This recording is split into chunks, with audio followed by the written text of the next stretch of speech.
Okay, so here we are for part two of our discussion of the Spartans. So just as a reminder, we left off with a brief question, how the Spartan conquest of Messenia and the Laconian plain affected the development of social and governmental customs of the Spartans and the way they were perceived by outsiders, and then how the perception of outsiders shaped the way that Western culture responded to the Spartans and created sort of a mythological version, mythologized, if we can use the verbal phrase there, a mythologized version of the Spartans that has persisted over time. So as I mentioned in the last part or the last presentation, I wanted to spend some time taking a look at some of these structures and what made them particular to the Spartans, and again, how this sort of changed the way that we perceive them. Okay, so let's look at some of these unique aspects of Spartan society. So the first is their socioeconomic structure. So as you read in Pomeroy, and as Xenophon doesn't really mention, but he does bring up the helots a little bit, the wealth and the structure of Spartan society depended entirely on slave labor. So to go back to our original question, remember that the Spartans were interested in acquiring as much land in Laconia and in Messina or Messenia to help support their city-state. So what they essentially did was take over and enslave all of the people who lived around them. And they created a system that really required them to monitor closely the people that they enslaved, because naturally the Messenians kept revolting. They didn't want to be enslaved, and they wanted their freedom, so they found ways to continue to revolt against the Spartans and to attempt to regain their freedom. So the way that the Spartans responded to this and the action that they took to sort of set them on this new path was to react by creating a situation in which all of the men, the Spartan citizens, in particular the men, had no other jobs, right? They had no other occupation, no other responsibilities other than becoming the best possible warrior. And the rationale was that since we have enslaved so many people, the Spartans need to be a increasingly efficient and increasingly powerful warrior society to keep all of their slaves in check. And that changeover from a society where the Spartan elite focused on wealth, amassing personal property, the same way that many of the other Greek polis began to develop, that changeover from that sort of socioeconomic structure to the current one that they had that was completely dependent on slave labor, was incredibly different from the way the other Greek polis operated, and very much changed the nature of their society. So that's kind of the answer to our first question. Their desire to control, maintain, and subdue their slaves ultimately led to all of the changes that were necessary for their society to persist. So the helots were outnumbered the Spartan citizens by a factor of 7-1. So this was an immense population differential. So the Spartans had their hands full in really ensuring that the helots, who were mostly Messenians, were enslaved and subdued. The job of the helots was to work all of the land that the Spartans claimed as their own and to produce enough agriculture and other natural resources, so to say, for the Spartan who owned that parcel of land, the Spartan citizen who owned that parcel of land, as well as enough for them to subsist themselves. So there was a second class of people between the Spartans and their slaves called the perioikoi. Perioikoi, or a perioikos, is just a person who lives around the Spartans. So these people were not slaves, but they were subdued or occupied in a way. They weren't owned by the Spartans, but they were subjects of the Spartans. They were still ruled by the Spartans. And they're the ones who took over most of the trading and manufacturing that the Spartan citizens weren't doing themselves. So that we had this three-caste system, but note that the Perioikoi and the Helots vastly outnumbered the Spartan citizens. And as we'll see, some of the other structures that the Spartan citizens set up kept it that way, that their society remained closed, and it meant that it couldn't really expand or grow. All right, so the goals in the education, goals of education and training for both Spartan girls and boys really emphasized training to create the best possible warrior. So boys were trained only for warfare. They were professional soldiers. They had no other jobs. And the girls similarly were trained only to give birth to powerful warriors. So they didn't know how to weave, like all Greek girls were taught how to make textiles, but they had slaves to do the bulk of textile production. Girls could also manage domestic affairs while men were away fighting wars. But what was particular to Sparta was that the training and education of girls was just as important to them as it was for boys. So girls were trained physically. They were given a very good and very nourishing diet. When they were old enough to get married, they were also given property as part of their dowry. So feminists are in some ways sort of interested in Spartan women as an example of more independence and more freedom of sorts, more liberality than in other areas of Greece, but they certainly were not independent by our modern standards. As you read in the reading, both readings, boys were trained very, very hard to be warriors.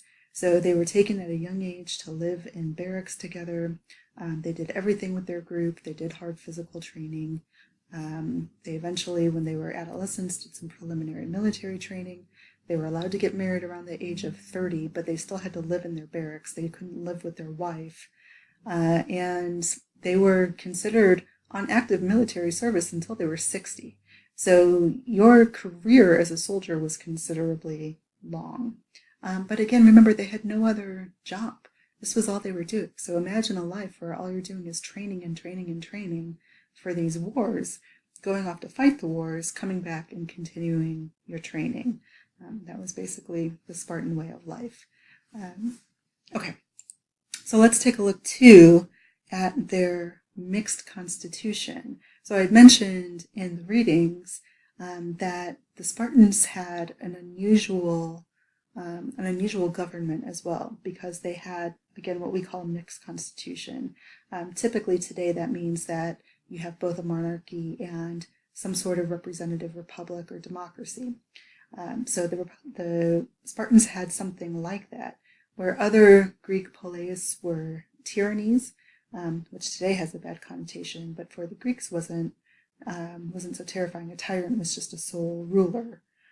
Or they had a kind of democracy like Athens was famous for. Sparta had a little bit of everything. So they had two kings who held those positions for life and who got the position by virtue of their birth. And the kings were overseen by the ephors. So the ephors were only elected for 1 year. So there were 5 each year. So even though the kings had kind of judicial and executive and military and religious power, their power was checked by one of these guys who would be in power just once a year, or for only 1 year. So no ephor was allowed to be in power long enough for him to really become corrupted or to get used to power. It was just a 1-year position. Like the kings, the Gerousia, which just means an assembly of old people, Geron is an old man. This is also where we get our word gerontology or gerontology, study of old age. A Gerousia was kind of like our Senate, right? It was a smaller assembly of men who were 60. So remember, by that time they were officially done with their military service, and you could hold that position in the Gerousia for life. in addition to the Gerousia, there was also an assembly, and that was an assembly of Spartan citizens. But the interesting thing was that the Gerousia was the only body that could propose legislation. The assembly had to vote on the legislation, but they had to vote without discussion. So there was no such thing as open debate in Spartan society. You either agreed or disagreed, and that was it. There was no rhetoric, there was no oratory, there was no art to discussion or art to persuasion. It just was what it was. So when we talk about the mixed constitution, it's tempting to kind of see all of these possibilities for checks and balances, right? So no one body had complete power over Spartan society. The kings were monarchs, but they didn't control everything. The Gerousia was many people, but they only handled certain aspects of the judicial system, but not everything, and they couldn't approve laws. The assembly could do it. So there's lots of ways that we can say that it was a little bit more democratic, but in all actuality, because the two kings and the Gerousia could hold their positions for life, what you saw ultimately was a small amount of men who remained in power for a very long time. So you can imagine, in our society, right, there are no term limits for senators or representatives in the House of Representatives, right? You could hold those positions for as long as you wanted, as long as you were able to continue to be reelected. So imagine if we had that sort of situation with many incumbents who held their seats for decades, and our presidency also had no term limit, right? So imagine having those same people in power for decades. Even though we have the right to vote, all right, even though we have other sorts of, we have the opportunity to vote people out of the Senate or out of the House of Representatives, that lack of term limits is more powerful than you think, right? People can remain in power for a very long time. So that's a little bit about what I wanted to say in terms of how their community kind of remained closed and how it wasn't as democratic as we like to imagine it was. So what I also want you to consider, if we go back a little bit and speak a little bit more about, the way that boys and girls are educated, another thing to keep in mind is that while the focus was always to create these most powerful and most efficient warriors, the Spartans were also very clear that Spartans could only marry Spartans, right? And that there was no marrying of Athenians or bringing in any other Greeks from the Polaeus. This was a closed society in that regard. And they were also, some of the rules that they created for military service and some of the ways that the freedoms that they granted women meant that men and women, even when married, really only had a certain amount of time and opportunity to create more children, right? So the birth rate was also something of a concern for the Spartans. So these are just some things to think about in terms of how the peculiarities that are often talked up by some of our later authors like Xenophon, these authors who admire the Spartans, didn't really think through all of the consequences of some of these more extreme and unusual practices that the Spartans enacted on their own citizens.